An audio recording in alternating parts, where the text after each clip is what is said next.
আমাদের নেত্রীকে ওখানে হত্যার একটা ষড়যন্ত্র করা হয়েছিল, in some wedge or other chemically করা হয়েছিল। কাগজে কলম এখনো বিএনপি চেয়ারপারসন বেগম খালেদা জিয়া। শেখ হাসিনার চোখে চোখ রেখে একাধারে যিনি লড়াইটা চালিয়ে গিয়েছেন দলমতের ঊর্ধ্বে গিয়ে, তিনি হচ্ছেন বেগম খালেদা জিয়া। প্রতিহিংসার রাজনীতি শুরু হয়েছে এবং আমার মনে হয় যে এটা আমাদের আরো লম্বা সময় থাকবে। বেগম খালেদা জিয়ার অবর্তমানটা আসলে আমাদেরকে অনেক ভাবিয়ে তুলবে। কিছু কিছু দলকে আমরা দেখতে পাই আদতে তাদের এক ধরনের ফ্যাসিবাদী আচরণ আছে। ফ্যাসিবাদ হয়তো এবার অন্য রূপে আসার চেষ্টা করছে। আমরা আমাদের দেশটাকে ভালোবাসি, আমরা সবার সাথে বন্ধুত্ব চাই। We are not the enemy of India. Bharat যাকে পছন্দ করে না তারপরে আপনি চোখ বন্ধ করে ধরে নেবেন যে তিনি দেশপ্রেমিক। বাংলাদেশ পন্থী রাজনীতিটা যারা করবে, বাংলাদেশের জনগণ তাদেরকেই গ্রহণ করবে। স্বরাষ্ট্র উপদেষ্টা ভালো পারফর্ম করছেন আমি একেবারেই মনে করি না। উনি ওটাই পারছেন না, ওনার আবার কৃষি মন্ত্রণালয়ের উনি আবার উপদেষ্টা। তিনি কেন হাসনাত আব্দুল্লাহকে ডাকাতের মতো চেহারা এই ধরনের বলতে পারে? আন্তরিকতার জায়গা থেকে এই সরকারের কোনো দিকে ঘাটতি দেখছি না। বিএনপি নেতা নেত্রীদেরকে আমরা আক্রমণ করতে দেখেছি, যাদেরকে দেখেছি তার মধ্যে রুমিন ফারহানা অন্যতম।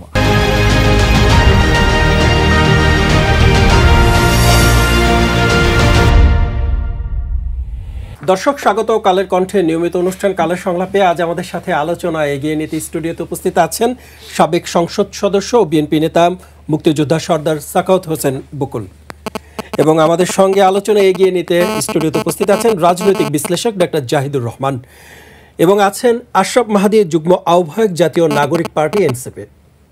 আপনাদের তিনজনকে স্বাগত কালের কণ্ঠের স্টুডিওতে। দর্শক, আজকে আমাদের আলোচনার বিষয় নির্ধারিত হয়েছে কেন দেশে ফিরছেন না তারেক রহমান। এ বিষয়ে আজ আমরা আলোচনা করব। শুরুতেই বকুল ভাই, আপনার কাছে একটু আসতে চাই। বিএনপির ঐক্যের প্রতীক বেগম খালেদা জিয়া শারীরিক অসুস্থতা স্বাভাবিক নয়, বিএনপি নেতারা এমন প্রশ্ন তুলছেন। 2018 সালে পতিত সরকারের মিথ্যা মামলায় তিনি যখন কারাগারে ছিলেন তখন থেকে তিনি স্লো পয়জনিংয়ের শিকার হয়েছেন। একটু জানতে চাই তাহলে এখন উপায়টা কি? ধন্যবাদ আপনাকে। কেন দেশে ফিরছেন না তারেক জিয়া, এটা আপনার প্রশ্নটার মধ্যে আমি একটু অ্যাম্বিগুইটি দেখতেছি। কেন ফিরছে, তার মানে ইউ আর ডিসাইডেড বা you have taken a conclusion যে Tarek Zia is not coming back to the country. এটাতে আমি একমত না। তারেক জিয়া দেশে ফিরবেন, কখন ফিরবেন that is not decided. That's my speech. Thank you. মানে আমি একটু জানতে চাই যে যেহেতু বিএনপি নেতারা প্রশ্ন তুলছেন, খালেদা জিয়া যখন জেলে ছিলেন মিথ্যা মামলায়, যখন তাকে পতিত সরকার জোর করে জেলে আটকে রেখেছিলেন, তখন থেকেই নাকি তিনি স্লো পয়জনিংয়ের শিকার হয়েছেন এমন অভিযোগ করছেন। বিএনপি নেতারা বলছেন যে বেগম খালেদা জিয়ার শারীরিক অসুস্থতা এটা স্বাভাবিক নয়। মানে আমি একটু জানতে চাই এখন মানে তার এই অসুস্থতা রাজনীতিতে কতটুকু সংকটে ফেলতে পারে? ধন্যবাদ আপনাকে। যেটা আপনি বলেছেন যে বেগম আমাদের নেত্রী, বিএনপির চেয়ারপারসন বেগম খালেদা জিয়া 3 বারের প্রধানমন্ত্রী। আপনারা জানেন যে আওয়ামী স্বৈরাচার সরকারের শাসনামলে তাকে জেলে একটা কল্পিত মামলায়, এবং এটাকে একেবারেই আমি বলবো প্রমাণহীন একটা মামলা জবরদস্তি করে আমাদের নেত্রীকে জেলে রাখা হয়েছে। অ্যান্ড এটা একটা জনমনে একটা প্রশ্ন ছিল যে ওনাকে কোনো ভালো চিকিৎসার জন্য কোথাও যাইতে দেওয়া হয় নাই, এবং একটা দীর্ঘ সময় সেই অসুখটাকে সাথে নিয়ে উনি ওই মানে পুরান ঢাকার সেই স্বেচ্ছাতীয় অবস্থার একটা রুমের ভিতরে ওনাকে আটকে রাখা হয়েছিল। And we had the doubt যে আমাদের নেত্রীকে ওখানে হত্যার একটা ষড়যন্ত্র করা হয়েছিল, in some wedge or other chemically করা হয়েছিল। এটা আমাদের একটা কথা। আর যেটা আপনি বলেছেন যে ওনার অনুপস্থিতিতে যে রাজনীতিতে, অবশ্যই উই ফিল যে একটা বেকম তো ওনার অবর্তমানে আমাদের মধ্যে একটা বিশাল, Begum Khaleda Zia is a pillar for BNP, isn't it? এবং আমাদের নেত্রী যখন অসুস্থ হয়ে পড়ছেন, ওনার অবর্তমানে তা আমাদের বর্তমান ভারপ্রাপ্ত চেয়ারপারসন জনাব তারেক রহমান তার দক্ষতা দিয়ে, তার সাংগঠনিক দক্ষতা দিয়ে, ক্যাপাবিলিটি দিয়ে বিদেশ থেকে হলেও সে সারা দেশে তৃণমূল পর্যায় পর্যন্ত বিএনপিকে হাইলি অর্গানাইজড করেছেন, যার ফলশ্রুতিতে আজকে বিএনপি এই অবস্থায় মাথা উঁচু করে দাঁড়াচ্ছে। Even that over and above we are crying for our lady leader Begum Khaleda Zia, আমাদের যে চেয়ারপারসন। অবশ্যই আমাদের একটা ইয়া তো আছেই, আমাদের একটা সংকট তো ওনার অবর্তমানে আছে এবং হবে, বাট ওইটা আমরা আলহামদুলিল্লাহ আমরা আমাদের ভারপ্রাপ্ত চেয়ারম্যান জনাব তারেক রহমানের নেতৃত্বে we must overcome it. But আমি এরপরও বলবো যে ফিল যে আমাদের নেত্রী আমাদের মধ্যে নাই, আমরা এটা কষ্ট পাচ্ছি, এবং এটা আমাদের জন্য একটা সংকট, মানসিক সংকট, রাজনীতির মাঠের সংকট।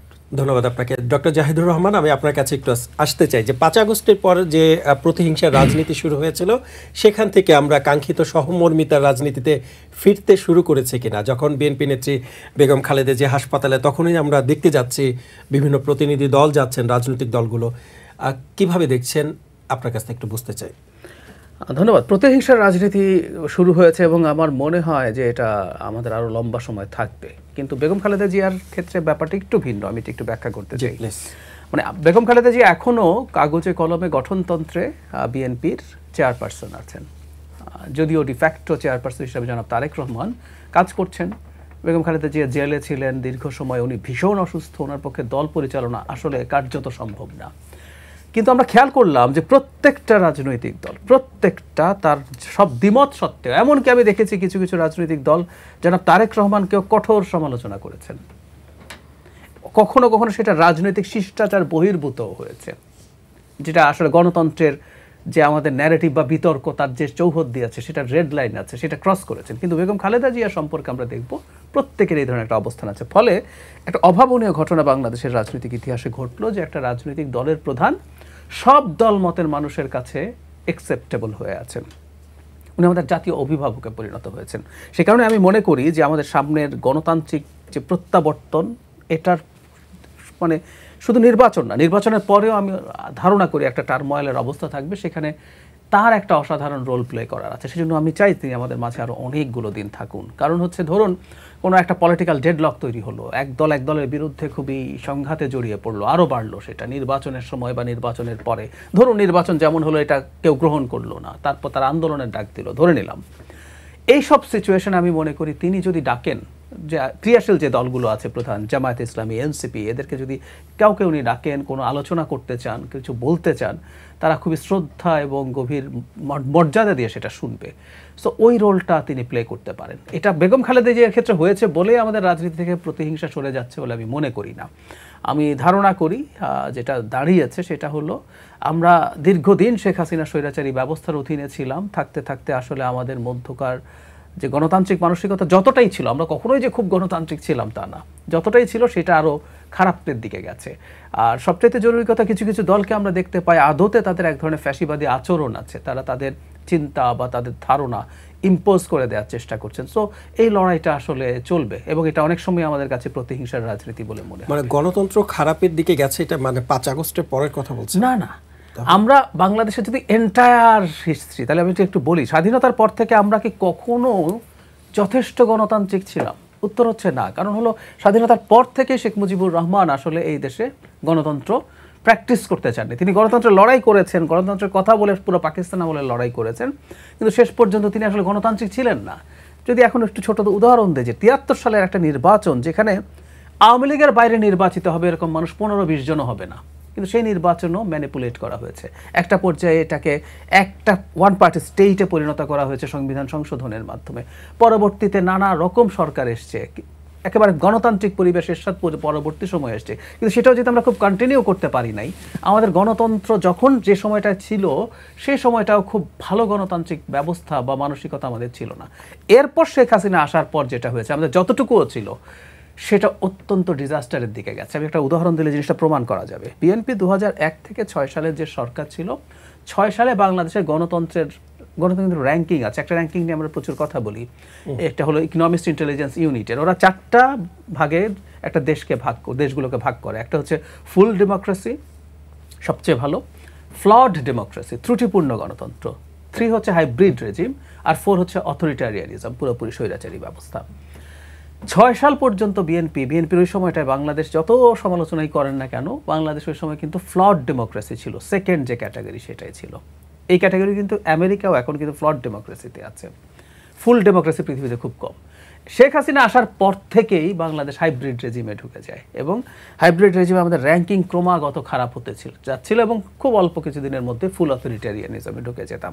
তার মানে যেটা বলতে চাইছি, শেখ হাসিনার সময়টাতে আমাদের যতটুকু গণতন্ত্র ছিল, যতটুকু গণতান্ত্রিক ব্যবস্থা ছিল, মানে খুবই হালকা একটা উদাহরণ দিয়ে প্রচুর কথাবার্তা হয়। বিএনপির ওই সরকারের সময় দেখবেন বিএনপির প্রধানমন্ত্রী মন্ত্রীদের বিরুদ্ধে পত্রিকার প্রথম পাতায় কার্টুন আঁকা হয়েছে সমানে।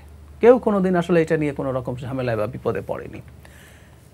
পরবর্তী সময়ে বাংলাদেশের পত্রিকাতে কার্টুন উঠে গেল, গুম শুরু হয়ে গেল। আপনি মত প্রকাশকে দমন করার জন্য বিএনপির সময় কিন্তু আইসিটি অ্যাক্ট ছিল, আপনি খুঁজে পাবেন না যে অনেক মানুষকে আইসিটি অ্যাক্টের জন্য ধরে নিয়ে গিয়ে জেলে ভরা হয়েছে, সাংবাদিক বা সাধারণ মানুষ। কিন্তু এরপর এটাকে মডিফাই করা হলো, পরে ডিজিটাল সিকিউরিটি অ্যাক্ট হলো, কী রকম অপারেশন চলেছে। সো ওই যে মানসিকতার মধ্যে আমরা থাকলাম, সেটা আমাদের মধ্যকার গণতান্ত্রিক মানসিকতাকেও হ্যাম্পার করে। সো কিছুটা ভালো লক্ষণ আছে যে বেগম খালেদা জিয়া বলি, তারপরে জামাতের নেতারা যখন অসুস্থ হন, জনাব শফিক হয়েছিলেন, জনাব তাহের হয়েছেন, বিএনপি মহাসচিব দেখতে গেছেন, এই চর্চা শুরু হচ্ছে। তবে আমাদের আসলে অনেক সময় লাগবে এখনো। জি, ধন্যবাদ আপনাকে। জনাব আশরাফ মাহাদী, আপনার কাছে একটু আসতে চাই। ডাক্তার জাহিদুর রহমান ভাই যেটা বলছিলেন যে জাতীয় অভিভাবক, বিএনপি চেয়ারপারসন যখন অসুস্থ হয়ে হাসপাতালে চিকিৎসাধীন, আপনারা তো নতুন রাজনৈতিক দল, আপনাদের অনেক কিছু শেখার আছে তরুণ প্রবীণ রাজনীতিবিদদের কাছে। তার এই অসুস্থতা কতটা অভাব তৈরি করতে পারে আমাদের রাজনীতি অঙ্গনে? ধন্যবাদ। সহ আলোচক, দর্শক সহ যারা দেখছেন সকলকে ধন্যবাদ জানাই। আসলে আমরা শুরু থেকে বলে আসছি এবং আমাদের বিভিন্ন সিদ্ধান্ততে এই বিষয়টা প্রতীয়মান যে বেগম খালেদা জিয়াকে আমরা কখনো একটি দলের নেত্রীর চেয়েও বেশি তাকে জাতীয় অভিভাবকের জায়গাটায় দেখেছি। আপনি জেনে থাকবেন যে আমরা যখন 300 আসনে প্রার্থী ঘোষণা করার প্রত্যয় ব্যক্ত করেছি, আমরা কিন্তু বেগম খালেদা জিয়ার সম্মানে তার জায়গাটুকু খালি রেখে সেই জায়গায় আমরা কোনো প্রার্থী না দেওয়ার ঘোষণা দিয়েছি। তো সেই জায়গা থেকে আমরা এটাও মনে করি, আমাদের আহ্বায়ক নাহিদ ইসলামও এই বিষয়ে তার সোশ্যাল মিডিয়ায় ফেসবুক স্ট্যাটাসে জানিয়েছেন, আমাদের নেতৃবৃন্দ তাকে দেখতে গিয়েছেন। তো বেগম খালেদা জিয়াকে আমরা যেই জায়গাটায় রাখি সেটা হচ্ছে বাংলাদেশে গত 16 বছর যে লড়াইটা হয়েছে, সেই লড়াইয়ে শেখ হাসিনার চোখে চোখ রেখে একাধারে যিনি লড়াইটা চালিয়ে গিয়েছেন দলমতের ঊর্ধ্বে গিয়ে, তিনি হচ্ছেন বেগম খালেদা জিয়া। তো আমরা মনে করি যে বাংলাদেশে গণতান্ত্রিক উত্তরণের দিকে যদি আমরা যেতে চাই, আমরা একটা সৌহার্দ্যপূর্ণ পরিবেশ যদি তৈরি করতে চাই, জীবনের সব আয়োজন এখানে একসাথে, তাহলে যারা এই ধরনের জাতীয় অভিভাবকের চরিত্রে ছিলেন তাদেরকে অবশ্যই আমাদের সম্মান এবং শ্রদ্ধার সর্বোচ্চ জায়গাটুকু দিতে হবে। এবং জাহিদ ভাই খুব সুন্দর বলছিলেন যে বাংলাদেশে এই যে গণতান্ত্রিক আচরণ, এই যে একে অপরের প্রতি শ্রদ্ধার যে জায়গাটা, এটা ততদিন পর্যন্ত তৈরি হবে না যতদিন পর্যন্ত আমরা আসলে একটা বিরোধী পক্ষ হিসাবে শেখ হাসিনার মতো একটি স্বৈরাচারী মনোভাবের বা একটি স্বৈরাচারকে সামনে দেখব। আমরা খুব আশঙ্কার সাথে লক্ষ্য করছি যে 5ই আগস্টের পর থেকে আমাদের যেখানে আসলে গণ অভ্যুত্থানের চরিত্রটা ধারণ করা দরকার ছিল, গণ অভ্যুত্থানে কী হয়েছে, ধরেন প্রত্যেকটা ব্যাকগ্রাউন্ড থেকে সমাজের প্রতিটা অংশীজন তার পরিচয়, নিজস্ব গোষ্ঠীগত আদর্শ ভুলে সবাই কিন্তু একসাথে রাজপথে নেমে এসে এই গণ অভ্যুত্থানটাকে সফল করেছে। আমাদের তো গণ অভ্যুত্থানের পরে এমনই একটা চরিত্র হওয়া দরকার ছিল যে সমস্ত বিভাজনকে এক পাশে রেখে আমরা দেশের স্বার্থে দেশটাকে একটা জায়গায় নিয়ে যাওয়ার জন্য সবাই মিলে হাতে হাত রেখে কাজ করব, ওই পরিবেশটা থাকা দরকার ছিল। কিন্তু আমরা আবার দেখলাম যে সেই একই স্টাইলে ফ্যাসিবাদ হয়তো এবার অন্য রূপে আসার চেষ্টা করছে, কিন্তু এই যে সোশ্যাল মিডিয়ায় যা চলছে, একে অপরের প্রতি নোংরাভাবে আক্রমণ, আমরা আসলে কতটুকু পর্যন্ত একে অপরকে ছাড় দেব এবং কতটুকু সহ অবস্থান করব, সেই বাউন্ডারিটা, সেই সীমানাটা আমরা এখনও নির্ধারণ করতে পারছি না, যেটা আমাদের জন্য জাতি হিসাবে দুঃখজনক। আমরা যদি এই জায়গাটায় আরেকটু সহনশীলতার পরিচয় না দেই, তাহলে বাংলাদেশে রাজনীতির পরিবেশ, সুস্থ রাজনীতির পরিবেশটা আসলে কখনো আসবে কিনা ফিরে, নাকি আমরা আসলে একে অপরকে ঘায়েল করার জন্য একদম সর্বোচ্চ শত্রুতার জায়গাটা তৈরি করতে থাকবো, সেটা একটা বড় প্রশ্ন আকারে দাঁড়ায়।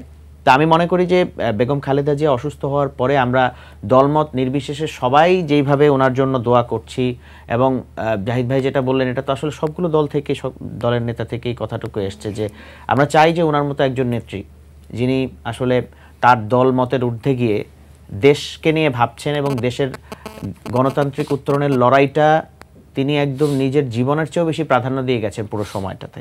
আমরা জানি যে ওনাকে বেশ কয়েকবার, এটাকে আমি বলবো যে স্লো পয়জনিং তো বলে মানুষ, এটা সরাসরি মেরে ফেলার চেষ্টা করা হয়েছে। এবং ওনাকে যখন বিদেশে যখন উনি যেতে চাচ্ছেন চিকিৎসা নেওয়ার জন্য, ডক্টররা যখন এই কথাগুলো বলছেন, তখন খুব নোংরাভাবে শেখ হাসিনাকে আমরা দেখেছিলাম আক্রমণ করতে। তো সেই জায়গাটুকু বাংলাদেশে এই অবস্থাটা বাংলাদেশে আর ফিরে না আসুক আমরা এই কামনা করি।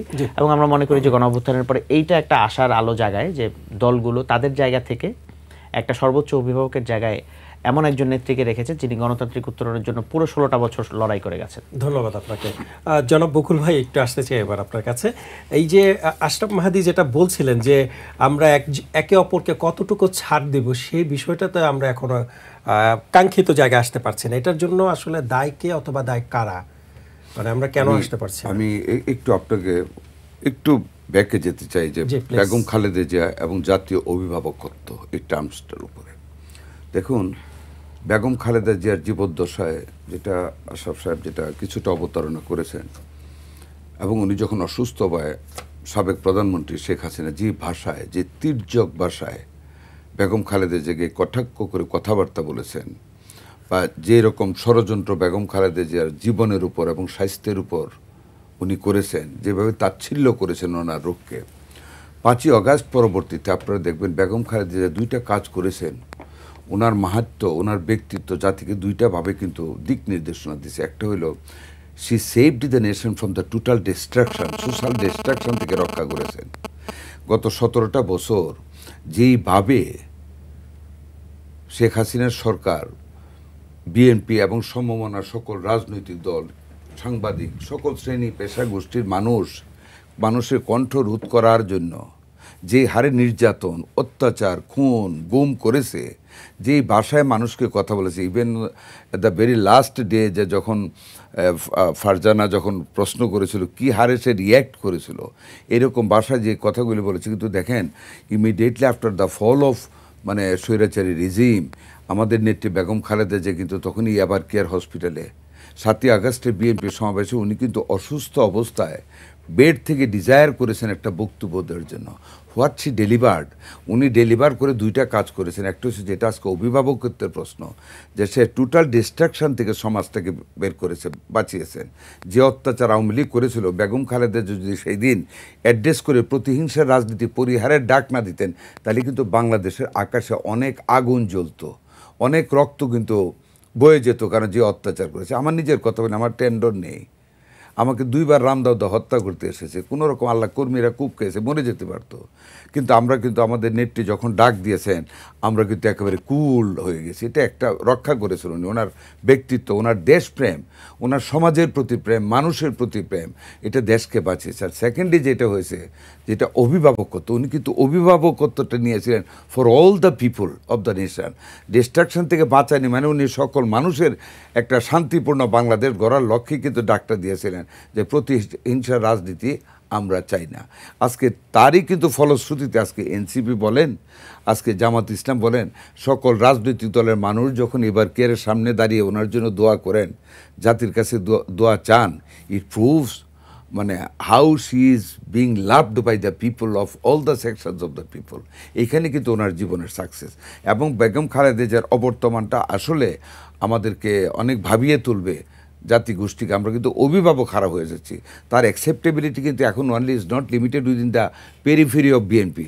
এই যে জাহেদ ভাই বলেন, ওনারা তো অনেক অভিজ্ঞ সাংবাদিক, অ্যানালিসিস করেন, ওনাদের কাছেও কিন্তু অনেক অভাব বেগম খালেদা জিয়ার পড়বে, আল্লাহ যদি কোনো কিছু করেন ওনাদের কাছেও পড়বেন।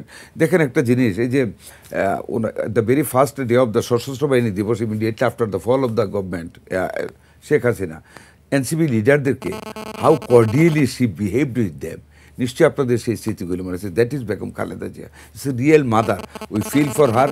আমি এই আলোচনার মাধ্যমে আপনাদের কাছে, সারা জাতির কাছে, আমাদের নেত্রী, দেশের অভিভাবক বেগম খালেদা জিয়ার জন্য দোয়া প্রার্থী, আল্লাহ যেন ওনাকে সুস্থ করেন। Thank you. যে একটু জানতে চাই যে প্রতিহিংসার রাজনীতিতে আমরা একে অপরকে কতটুকু ছাড় দিব, এই বিষয়টা আমরা এখনো কাঙ্ক্ষিত জায়গায় আসতে পারছি না কেন? আমি একটা কথা আপনাকে বলি, দেখেন আমরা কিন্তু অনেক ঘটনা, ঘটনের ভিতর দিয়ে আমরা জাতিটাকে এগিয়ে নিচ্ছি। আমাদের তারেক রহমানের কথা যদি বলেন, even he has been changed a lot. ওনার কথাবার্তার মধ্যে কিন্তু কোনো উচ্ছৃঙ্খলতা নেই, মাধুর্যতা আছে।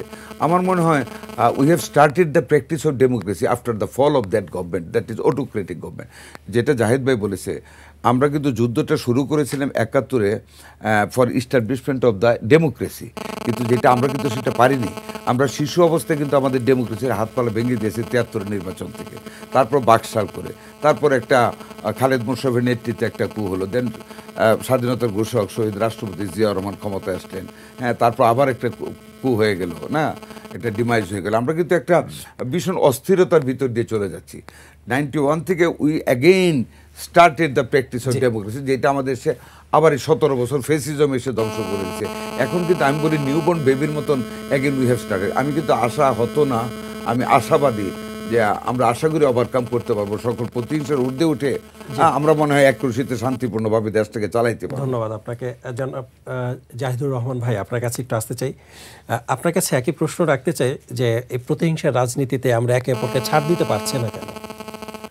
কারণ বাংলাদেশে আসলে ক্ষমতায় যেতে চাই আমরা সবাই, মানে ক্ষমতায় যাই, কিন্তু আমরা ওই যে অনেকে বলে না আমরা আসলে দায়িত্বে যেতে চাই না, আমরা ক্ষমতায় যেতে চাই। এবং আরেকটা ঘটনা বাংলাদেশে ঘটে, উইনার টেকস অল। আপনি যদি ক্ষমতায় যান আপনার জন্য এত বেশি সুযোগ সুবিধা আছে, স্টেক ইজ সো হাই। মানে ধরুন এত মানুষ জনসেবা করতে বসে থাকে, এটা কি সত্য? এত জনসেবক আমাদের দেশে হয়ে গেছে। আমি দুই দলের কম্পিটিশনের কথা বলছি না, দলের মধ্যে কম্পিটিশনের কথা বলছি। একটা নমিনেশন পাওয়া নিয়ে, একটা পদ পাওয়া নিয়ে মানে সংঘাত হতে হতে মারামারি খুনোখুনি হয়ে যায় হয়তো। তো এখন মানে কি আমরা এখন জনসেবা করার পলিটিক্স তো আসলে নিজের খেয়ে বনের মোষ তাড়ানোর কথা। মানে আমাদের দেশে হাজার হাজার মানুষ আছে যারা নিজের খেয়ে বনের মোষ তাড়ানোর জন্য জান দিয়ে ফেলতে চায়। উত্তর হচ্ছে না, উত্তর হচ্ছে পলিটিক্সের সাথে, ক্ষমতার সাথে খুব বড় বড় বেনিফিটের প্রশ্ন জড়িত। এখন খুব স্বাভাবিক এটা নিয়ে দলের অভ্যন্তরীণভাবে যেহেতু কনফ্লিক্ট হয়, অন্য দলের সাথেও কনফ্লিক্ট হয় যে আমি ওই জায়গাটায় যেতে হবে। যে দল ক্ষমতায় যাবে না সে অন্তত কোনো জায়গায় যদি একটা এমপি হতে পারে, সেই এমপি হওয়াটা তার একটা মারাত্মক পাওয়ার তৈরি করে। মোটামুটি একটা কনস্টিটিউয়েন্সির প্রধানমন্ত্রীর মতো হয়ে বসেন তিনি, তিনি যে কোনো কিছু করতে পারেন। ওই কমিটির চেয়ারম্যান, ওটা সেটা, নিরাপত্তা কমিটি, স্থানীয় সরকার তার অধীনে রীতিমতো। উপজেলার যে পরিষদ আছে সেটা আইনগতভাবেই এমপি, সেটার অ্যাডভাইজার। আপনি যে, আর এগুলো ফর্মাল কথা, informal you can do anything.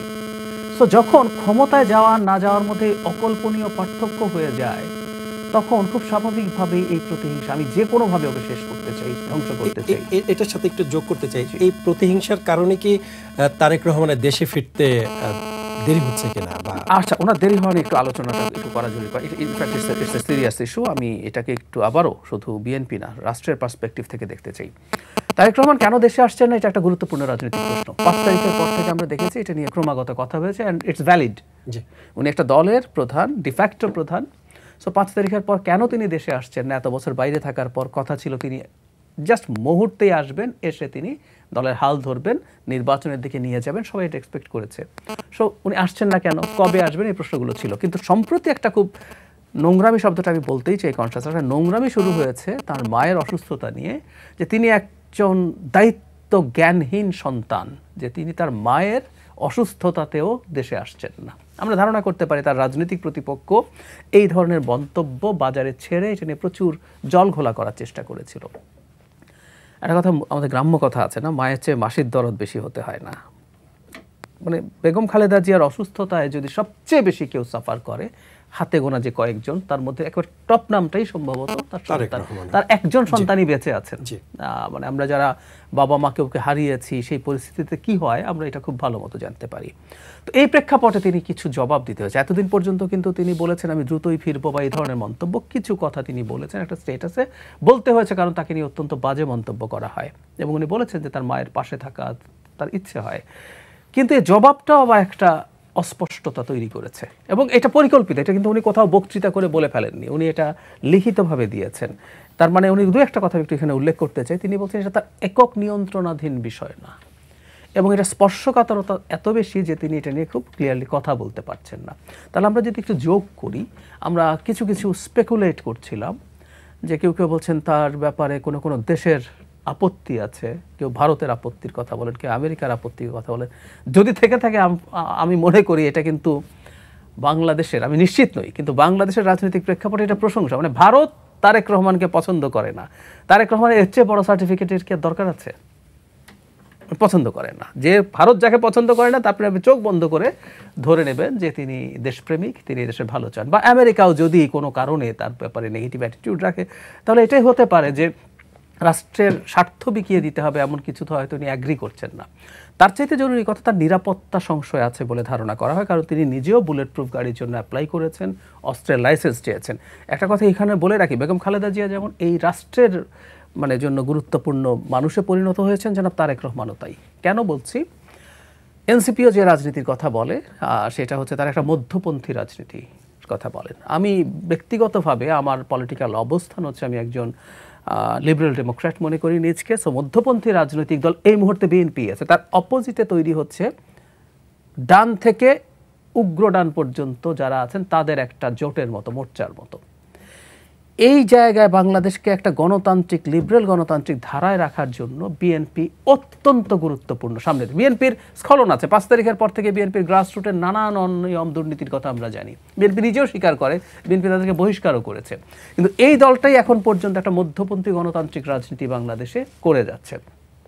ধরুন জনাব তারেক রহমান আসলেন এবং ওনার প্রাণ সংশয় যদি থাকে, ধরে নিলাম তর্কের খাতিরে তিনি যদি কোনো হত্যাকাণ্ডের শিকার হন, বাংলাদেশ বিপদে পড়ে যাবে, বিএনপি না শুধু, গোটা বাংলাদেশ। কারণ এই মুহূর্তে বেগম খালেদা জিয়ার দলের নেতৃত্ব দেওয়ার পরিস্থিতিতে নেই। তিনি যদি বেঁচে থাকেনও আমরা মেনে নেব, যদি তার পরিবারের কেউ হাল ধরতে আসেন তারা একেবারেই প্রস্তুত নন পলিটিক্যালি ম্যাচিওর। আর যদি তার বাইরে কেউ হতে যান, বিএনপির বা আওয়ামী লীগের মানে পরিবারের বাইরে কেউ হাল ধরতে গেলে কি হয় আমরা দেখেছি, দলগুলো ভেঙে টুকরো টুকরো হয়ে যায়।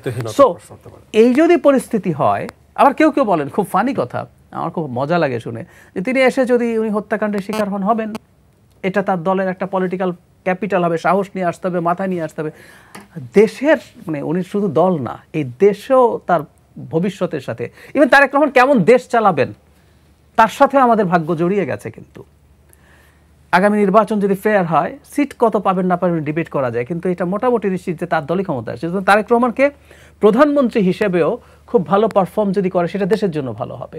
সো ওনার সাথে, ওনার দলের সাথে আমাদের ভাগ্য যেহেতু জড়িয়ে গেছে, ওনাকে সম্ভবত এই বিষয়গুলো বিবেচনায় নিতে হচ্ছে। তবে তিনি যেটা বলেছেন এটাও আসলে আমরা বুঝতে পারি, এটুকু আমাদের মাথায় রাখতে হবে। উনি দেশে না আসায় ওনার দলকে সামনাসামনি সরাসরি নেতৃত্ব না দেওয়া ক্ষতি হচ্ছে, ওনার সমালোচনা হচ্ছে, এগুলো ওনার না বোঝার কারণে। তার মানে আসার ক্ষেত্রে এমন ঝুঁকি বা এমন কিছু সমস্যা আছে যেটার ওজন এটার চাইতে বেশি, এই বিবেচনা বোধটা নিশ্চয়ই আছে। একটু ছোট করে আপনার কাছ থেকে আরেকটু জানতে চাই, প্রধান উপদেষ্টা প্রেস সচিব শফিকুল আলম তিনি তো বলেছেন যে কোনো আপত্তি বা বিধিনিষেধ নেই, মানে সরকারের পক্ষ থেকে এমন একটা স্টেটমেন্ট দেওয়া হয়েছে। তারপরে ভারতের চাওয়া না চাওয়ার উপরে কি অনেক কিছু নির্ভর করছে? না, নির্ভর করছে না। আমি বলছি চাওয়া না চাওয়া, এটা বলছি যদি কেউ বলে থাকে, এই আলাপগুলো আছে, আমরা জানি না তো, তাই যদি হয় বলছি। কিন্তু ওনার যদি জীবনের ঝুঁকির কথা বলে, আচ্ছা উনি যদি দেশে ফেরেন, উনি একটা দলের প্রধান, উনি কি সিকিউরিটি পাবেন একটা দলের প্রধান হিসেবে? সেই সিকিউরিটি কি যথেষ্ট? আমি জানি না। আমি আবারও বলছি, এই প্রশ্নগুলো মাঠে আছে বলে আমি এগুলো আমার মতো করে বোঝার চেষ্টা করছি। সেই সিকিউরিটি ভারত তারেক রহমানকে পছন্দ করে না, বিএনপিকে পছন্দ করে না, এটাও বিএনপি সার্টিফিকেট। বিএনপিকে এত বছর ক্ষমতায় আসতে দেয় শেখ হাসিনাকে ক্ষমতায় রেখে, কারণ কি? কারণ বিএনপি আপনার স্লেভ হতে চায় না। তো এই ঝুঁকিগুলো সেই ভারত যদি এখন মনে করে, আমি তার তর্কের খাতিরে বলছি, আসতে না দেয় না, আসলে আমি কোনো না কোনোভাবে চেষ্টা করব তাকে কোনো ক্ষতি করার জন্য। যদি সেটা হয়ে থাকে, সেগুলো সিকিউরড হয়েছে কিনা, সেগুলো সিকিউরড হওয়ার আগে আসলে তার না আসাটাই বেটার বলে আমি মনে করি। ধন্যবাদ আপনাকে। বকুল ভাই, আপনার কাছে এবারে আমি একটু আসতে চাই। ডক্টর জাহিদুর রহমান ভাই যেটা বলছিলেন যে মোটামুটি নিশ্চিত, মানে ধরে নেয়াই যায় বিএনপি আগামীতে নির্বাচন যদি ফ্রি ফেয়ার হয় তাহলে ক্ষমতায় আসবেন, এটা ভাইয়ের বক্তব্য। তো এই মানে নিশ্চয়তার পরেও কেন বিএনপির পক্ষ থেকে জোটের দিকে যাচ্ছে? মানে বিএনপি এখন তো আওয়ামী লীগ নেই, বিএনপির প্রধান প্রতিপক্ষ, তাহলে কারা কেন ভয় পাচ্ছে, কেন শঙ্কা হচ্ছে, এই কারণে কেন জোট করা হচ্ছে, একটু বুঝতে চাই আপনার কাছে। ধন্যবাদ আপনাকে। আসলে আপনি যে প্রশ্নটা করেছেন, বিএনপি এই মুহূর্তে যেটা বলেছেন যে একটা ফেয়ার ফ্রি ইলেকশন হলে বিএনপি ক্ষমতা যাওয়ার একটা সম্ভাবনা, একটা জাহিদুর রহমান ভাই এটা বলেছেন, সম্ভাবনা আছে, আপনি বলেছেন। I believe it also. But যেটা আপনি বললেন যে কেন তারপরে জোটের দিকে যায়, এটা কিন্তু বিএনপির it's a totally a very মানে ক্লিন মানে ইমেজ ওভার দ্য নেশন, যেটা আমাদের তারেক রহমান সাহেব বলেছেন, just to live together, just to express a belongingness to all the political entities of the nation. Tarek Rahman সাহেব কী বলেছেন, যদি if you go back to that sentence, যে আমরা এবং আমাদের সাথে আন্দোলন করা, ফ্যাসিস্টের বিরুদ্ধে আন্দোলন করা সকল সমমনা রাজনৈতিক দলগুলি নিয়ে প্রয়োজনে আরও পরিধি বৃদ্ধি করে সবাইকে নিয়ে আমরা দেশটা চালাইতে চাই। এটা কিন্তু আমরা ক্ষমতায় এককভাবে যেতে পারবো না। It is not the interpretation of that thing. এটা হলো একটা বিলঙ্গিংনেস, সকল রাজনৈতিক দলকে, সমমনা দলগুলিকে নিয়ে, লিবারেল ডেমোক্রেটিক পার্টিগুলিকে নিয়ে আমরা ক্ষমতায় দেশটাকে আমরা নতুন বাংলাদেশ গড়তে চাই, যেই বাংলাদেশ জুলাই বিপ্লবে ছাত্র সমাজের আন্দোলনে, ছাত্র জনতার আন্দোলনে প্রতিফলিত হয়েছে যে আশা, ওইটাকে বাস্তবায়িত করার লক্ষ্যে he wants a very greater periphery of all the political parties. ওইটাই এটার এক্সপ্রেশনটা ওইটা। এটা নট দ্যাট যে আমরা ক্ষমতায় যেতে পারবো না বলে জোট না আছে। 2 নম্বর, আমি আপনাকে একটা কথা বলি, তারেক রহমানের সম্বন্ধে, যেটা আমি কিন্তু অফ দ্য রেকর্ডে জাহিদ সাথে আলাপ হইতেছিল, আমাকে তারেক রহমানের আশা নিয়ে প্রশ্নটা না করা বলে, কিন্তু যেহেতু বলেছেন, উনি ব্যাখ্যা করেছেন, আমি একটা কথা আপনাকে বলি। তারেক রহমান কিন্তু আজকের বাংলাদেশে, আমি একজন বিএনপির নেতা হিসেবে বা একটা 3 বার এমপি হিসেবে বলতেছিলাম, ফরগেট মাই পলিটিক্যাল ইম্পর্টেন্স বা পলিটিক্যাল পজিশন, একজন মুক্তিযোদ্ধা হিসেবে আমি একটা কথা বলতে চাই, who is else in this country now to take the burden, to take the leadership of the nation.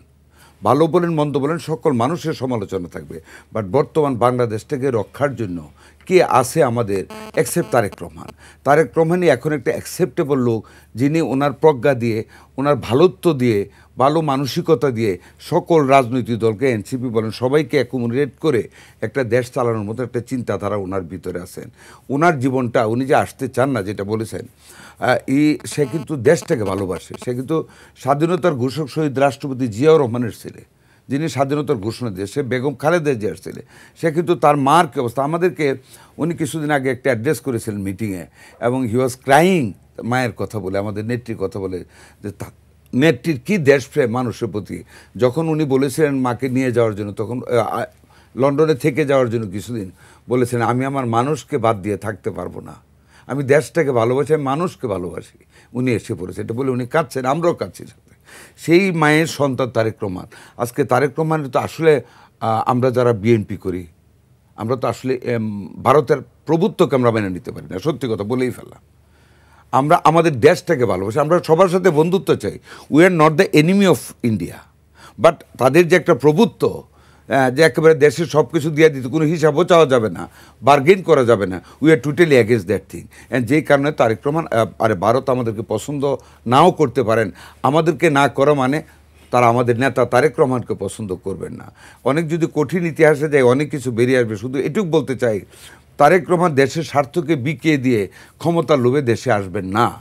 উনি আসবেন না এটা আমি বলবো না, বা আসবেন না এই কথা আদৌ আমি বিশ্বাস করি না। হি ইজ এনাফ কারেজিয়াস, উনি আসবেন, but he is just observing what the other country, যারা কিছু আদায় করতে চায় ওনার কাছ থেকে, সেটা কতটুক তারা প্রেশার দেয়, এবং সবটুক প্রেশার উনি সহ্য করে one fine morning we must see mister Tarek Rahman is in airport of Dhaka. উনি আসবেন, বাট উনি কাউকে দেশের কোনো স্বার্থ বিকিয়ে দিয়ে আসবেন না, এবং উনি সকল রাজনৈতিক দলের মানুষকে নিয়ে নতুনভাবে দেশটাকে করবেন। এটুকু আপনাকে আমি বলতে পারি জাতির উদ্দেশ্যে এই আলোচনা থেকে। ধন্যবাদ আপনাকে।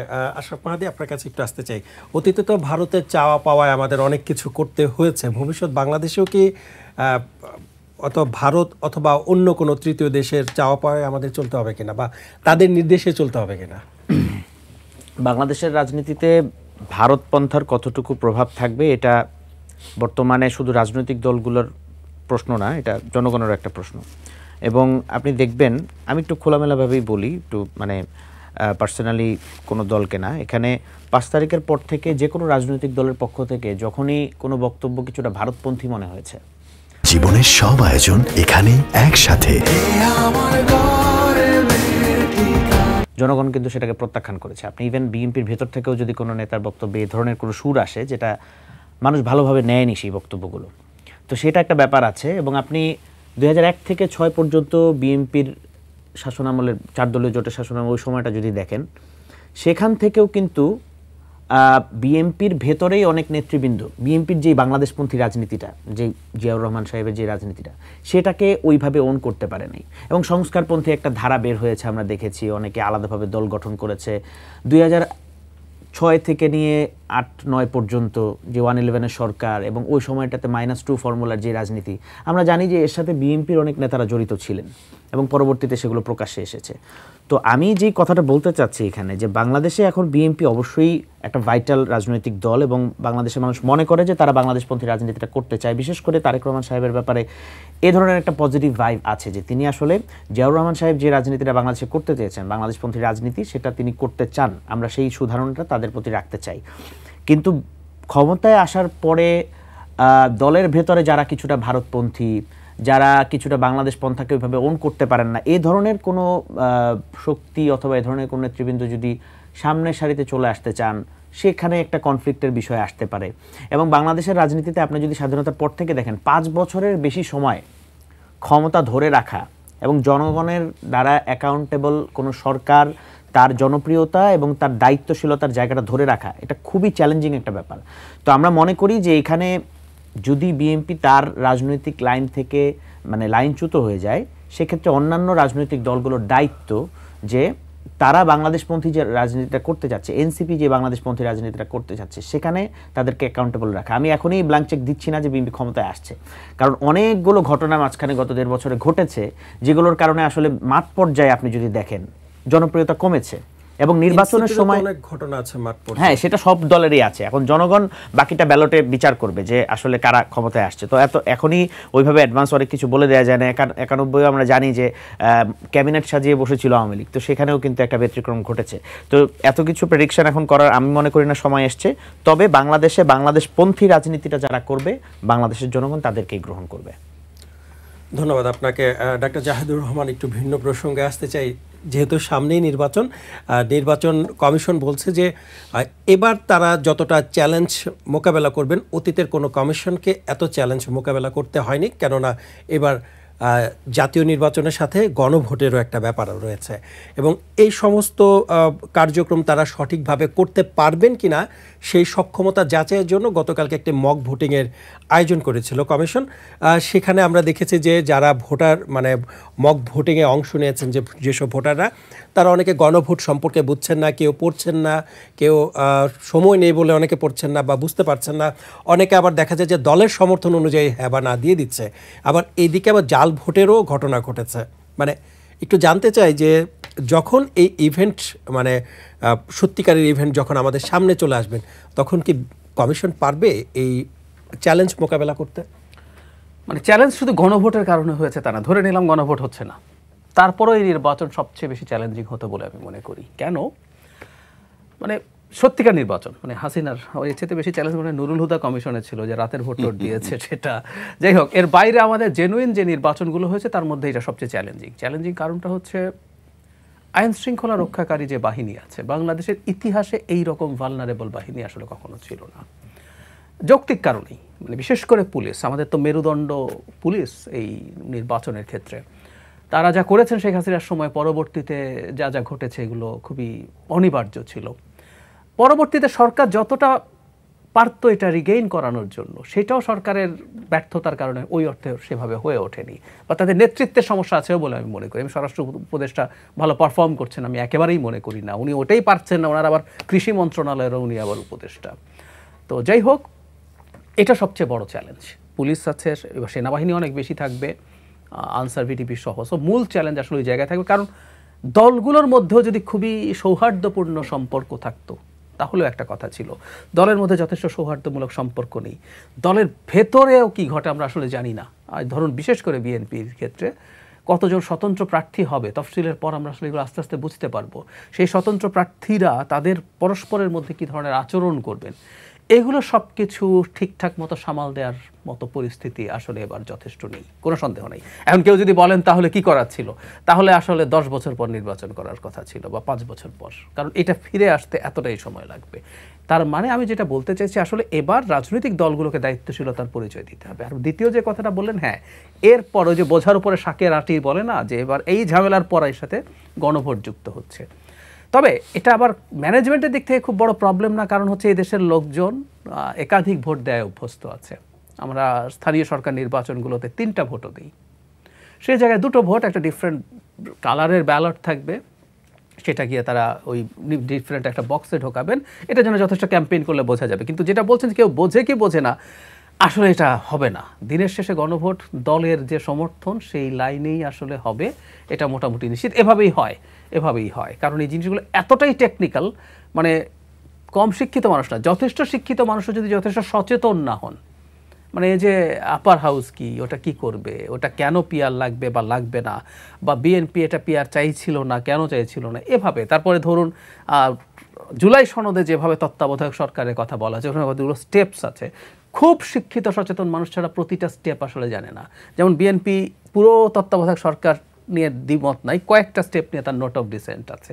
একইভাবে কমিশনগুলো কিভাবে গঠন হবে, সো এতটা বুঝে শুনে যথেষ্ট শিক্ষিত মানুষও ভোট দেবেন না। ধন্যবাদ আপনাকে। বকুল ভাই, একটু আসতে চাই আপনার কাছে। জাহিদুর রহমান ভাই যেটা বলছিলেন যে তফসিল ঘোষণার পরেই আসলে বোঝা যাবে যে দলের ভেতর থেকে কতজন স্বতন্ত্র প্রার্থী বের হয়।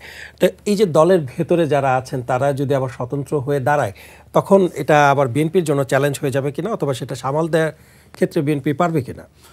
ধন্যবাদ আপনাকে। আমি জাহেদ ভাই যেটা বলছি with all regards to him, এবং আমি আপনার প্রশ্নটা একটা পজিটিভ রেসপন্স দিচ্ছি। এটা হলো আমি তো দলের একজন কর্মী, আমি মনোনয়ন পেয়েছি প্রাথমিক বাসে আমাদের নেতা জনাব তারেক রহমান স্ট্যান্ডিং কমিটির ইয়েতে, আমরা একটা 237 জন মনোনয়ন পেয়েছি। তবে আমি আপনাকে একটা কথা বলতে পারি যে এবার নির্বাচনে চূড়ান্ত মনোনয়ন হওয়ার পরেও, তফসিল হওয়ার পরে খুব আশ্চর্য হবে না যে বিএনপি থেকে আমার মনে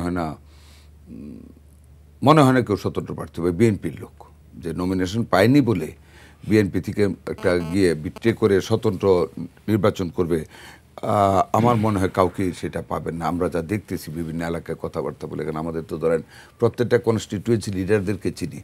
এখন নতুন যদি কেউ এসে হুট করে কয়েকদিন ধরে বিএনপির নাম করে একটা নমিনেশন পাইল না, গেও দাঁড়িয়ে, এটা বিয়ন্ড দ্য সিনারিও। বাট আমাদের অ্যাকচুয়ালি বিএনপির যে হার্ড কোর যারা করেছে, যারা মনোনয়ন হয়তো বঞ্চিত হবে, আমরা যারা বঞ্চিত, কেউ পাবো না, এর মধ্যে থেকে স্বতন্ত্র প্রার্থী আপনারা খুবই কম দেখবেন, একেবারেই নেগলিজিবল হবে। এটা আমরা পরিস্থিতি যা বুঝতেছি। এবং তারেক সাহেব যেভাবে আমাদেরকে ব্রিফিং করেছেন, যেভাবে আমরা রেসপন্ড করেছি আমার মনে হয় না যে আমাদের মধ্যে এটা হবে দলের মধ্যে বিবেচনা আছে। আরেকটা হলো যেটা চ্যালেঞ্জিংয়ের যে কথাটা বলেছেন, আসলে এটা 100% it's a very challenging election. Challenging দুইটা কারণে। আমাদের গত 17টা বছর কিন্তু মানুষ ভোট দিতে পারেনি। একটা হলে আমাদের ইয়াং জেনারেশন প্রায় 1.5 কোটি ভোট নতুন 17 বছর পর্যন্ত মানুষগুলি কিন্তু মুখিয়ে আছে একটা ভোট দেওয়ার জন্য। আর ভোটটা একটা লেভেল প্লেয়িং ফিল্ডে শান্ত শিষ্ট একটা পরিবেশে একটা ভোট দেওয়ার জন্য। আমি আপনাকে বলি, আমি তো ইলেকশন ওয়ার্ক করতেছি, মহিলা সমাবেশ করি। একজন মহিলা গতকাল আমাকে প্রশ্ন করেছে, আমরা কি শান্তিপূর্ণ পরিবেশে ভোট দিতে পারবো? ওই যে আওয়ামী লীগের আমলে 17টা বছর যে শঙ্কা তাদের মনে ছিল, এই শঙ্কাটা দূর করাও কিন্তু একটা চ্যালেঞ্জ নির্বাচন কমিশনের জন্য। তবে আমাদের নির্বাচন কমিশন যে কথাবার্তা দেয়, টেকেন দ্য চ্যালেঞ্জটা তারা কিন্তু অ্যাকসেপ্ট করেছেন। তারা যেটা আশ্বস্ত করেছে, they will be able to overcome the challenge. তারা মানুষের যে এক্সপেকটেশান, এটাকে মিট করার জন্য যথেষ্ট স্টেপস নিচ্ছেন, এবং আমার বিশ্বাস আমাদের মানুষও সেই নির্বাচনে সহযোগিতা করবে। তবে সেখানে all the political parties must have to help the election commission. সকল রাজনৈতিক দলের মানুষ, আমরা শুধু একটা সুষ্ঠু নির্বাচন চাই যদি বসে থাকি তাহলে হবে না। আমাদেরকে পিসফুল হতে হবে, আমাদেরকে ডেমোক্রেসি অ্যাবাইডিং পিপল হতে হবে, ল অ্যাবাইডিং পিপল হতে হবে। এইগুলি করলে আমরা যদি হেল্প করি, combination of all the efforts, সাংবাদিক বলেন, আমরা বলি জাহিদ ভাইদের মতন বুদ্ধিজীবীদের কথা বলেন, আমরা সবাই যদি বলি, স্লোগান দিই যে আমরা একটা ফ্রি ফেয়ার শান্তিপূর্ণ নির্বাচন চাই, we want to help the election commission, তাইলে কিন্তু এটা সম্ভব হবে চ্যালেঞ্জটাকে মোকাবেলা করা। জি, ধন্যবাদ আপনাকে। জনাব আশরাফ মাহদী, একটু আসতে চাই, গতকালকে নির্বাচন কমিশনের মক ভোটিং দেখে আপনারা কি বুঝতে পারলেন? আচ্ছা, এর আগে আমি একটু যে প্রসঙ্গটা নিয়ে ভাইয়া কথা বললেন সেটা নিয়ে একটু বলি যে বিএনপির স্বতন্ত্র প্রার্থী অথবা বিদ্রোহী দাঁড়াবে না, সেটা যত তাড়াতাড়ি আমরা সিদ্ধান্তে চলে আসছি, মাঠ পর্যায়ে বাস্তবতা হয়তো কিছুটা ভিন্ন। আমি যেই কনস্টিটিউয়েন্সি থেকে নির্বাচন করছি, ব্রাহ্মণবাড়িয়া 2, সেখানে বিএনপি হয়তো রুমিন ফারহানা সেখান থেকে মনোনয়ন প্রত্যাশী ছিলেন, কিন্তু যখন তাকে মনোনয়ন দেওয়া হয়নি, উনি কিন্তু এখনও সেখানে বলে বেড়াচ্ছেন যে উনি যদি নমিনেশন তাকে নাও দেওয়া হয় তিনি স্বতন্ত্র নির্বাচন করবেন। বিভিন্ন টকশোতে এসে উনি বলেছেন এবং উনি এলাকায় যাচ্ছেন। হ্যাঁ, সেটা তার গণতান্ত্রিক অধিকার, তিনি সেটা করতে পারেন। কিন্তু আমরা যদি এর একটু ব্যাকগ্রাউন্ডটা দেখেন, বাংলাদেশে গত 15-16 বছর বিএনপির ভেতর থেকেও, যে প্রসঙ্গটা আমি আনলাম, অনেকে আওয়ামী লীগের সুবিধাভোগী ছিল এবং তারা কি আসলে ভারতপন্থী রাজনীতিটা করেছে কিনা সেই প্রশ্নটা ভাইটাল ভাবে উঠেছে। মানে এখানে আপনি দেখেন সুযোগ সুবিধা নেওয়াটা শেষ কথা না, 5ই আগস্টের পর থেকে আওয়ামী লীগ আমাদেরকে যেইভাবে আক্রমণ করেছে, একই ভাষায় গুটি কয়েক বিএনপি নেতা নেত্রীদেরকে আমরা আক্রমণ করতে দেখেছি, যাদেরকে দেখেছি তার মধ্যে রুমিন ফারহানা অন্যতম। তো বিএনপি আসলে তাকে ওন করে কিনা সেটা কিন্তু মনোনয়ন ঘোষণার সময় তাকে সেই জায়গায় মনোনয়ন না দিয়ে অনেকটা বুঝিয়ে দিয়েছে বিএনপি, এবং এটাকে আমি স্বাগত জানাই যে যারা আপনি বলতে চাচ্ছেন রুমিন ফারহানাকে বিএনপি ওন করে না। সেটা মনোনয়ন প্রত্যাশীদের ক্ষেত্রেও যখন বিএনপি তার সিদ্ধান্ত জানিয়েছে এবং তাকে সেখান থেকে সরিয়ে দেওয়া হয়েছে তার মাধ্যমে কিছুটা, এবং আমি মনে করি যে এখানে বিএনপির বাংলাদেশপন্থী যারা আছেন তাদের দাবিকে বিএনপি রক্ষা করেছে। এবং আপনার জানা থাকবার কথা, ওনার কনস্টিটিউয়েন্সি থেকে বিএনপির যারা মনোনয়ন প্রত্যাশী ছিল তারা সংবাদ সম্মেলন করে জানিয়েছিল যে তারা রুমিন ফারহানাকে সেই আসন থেকে মনোনয়ন বিএনপি দেখ, সেটা তারা চায় না। তো সেই জায়গা থেকে আমি মনে করব যে এখানে কিছু ফ্র্যাকশন আছে, সেই জায়গাটা বিএনপি নোটিস করা উচিত। এবং খুবই দুঃখের সাথে বলতে হয় যে আমাদের গণ অভ্যুত্থানের অন্যতম অগ্রসেনানী হাসনাত আবদুল্লাহকে তিনি যে রেসিস্ট কমেন্ট করেছিলেন সেটার জন্য কিন্তু তিনি এখন পর্যন্ত মাফ চান নাই। তিনি 32 নম্বরের ফ্যাসিবাদী আইকন, জনগণ যখন সেটা ধুলায় মিশিয়ে দিয়েছিল, এটাকে সমর্থন মুখে কেউ রাজনৈতিক কারণে না জানাতে পারলেও এটা কিন্তু বিরোধিতা কেউ করে নাই। গুটি কয়েক মানুষ যারা এর বিরোধিতা করেছে তার মধ্যে রুমিন ফারহানা অন্যতম। তো সেই জায়গা থেকে আমি মনে করি বিএনপির এই জায়গাগুলো চিহ্নিত করা উচিত, কারা আওয়ামী লীগের সুবিধাভোগী ছিল, কারা ভারতপন্থী রাজনীতি করে বিএনপির পরিচয়কে ব্যবহার করছে, তাদেরকে চিহ্নিত করা উচিত। এবং তাদের বিরুদ্ধে বিএনপির অবস্থান স্পষ্ট থাকার কারণে, প্রাথমিকভাবে স্পষ্ট করার কারণে এটাকে আমি স্বাগত জানাই, এবং এটা অব্যাহত থাকা উচিত। বাংলাদেশপন্থী রাজনীতির ক্ষেত্রে এটা অব্যাহত থাকা উচিত। ধন্যবাদ আপনাকে।